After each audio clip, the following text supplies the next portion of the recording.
Chapter 10 of American History Stories, Volume 2. Is in the public domain. American History Stories, Volume 2, by Mara L. Pratt. Chapter 10, The Patriotic Barber. There were some of the colonists who did not approve of this rebellion of the people against the king. Although they knew England had no right to do what she had done, still they dreaded a quarrel, and since they were pretty comfortable, didn't care much whether England treated them as equals or as slaves. There were some, too, who had such great reverence for England and the king that they would have considered it an honor to have their ears pulled or their faces slapped, if only it were done by a king's hand. These colonists, who believed in obeying the king, no matter what he demanded, were called Tories, while those colonists who were so ready to fight for freedom were called Whigs.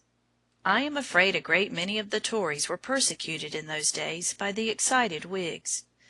There is a story told of a Boston barber, which will show you how bitterly the Whigs hated the Tories.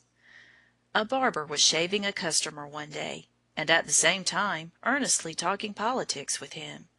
One side of the customer's face was nicely shaven, when by something he said the barber learned that the man was a Tory. Quick as a flash, the barber threw down his razor, clutched the man by the collar, and dragged him to the door. "A Tory! A Tory!" shouted the barber at the top of his voice. In less than a minute a crowd had gathered. A roar of laughter went up at sight of the unhappy Tory, his eyes glaring with rage and fright, his face all lathered, one side cleanly shaven, the other all rough with his bristling beard.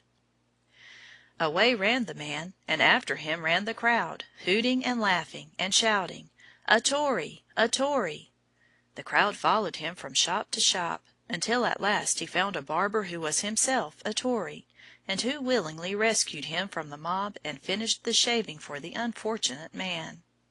This was a very mean act in the Whig barber, but it will show you very well the spirit of the times.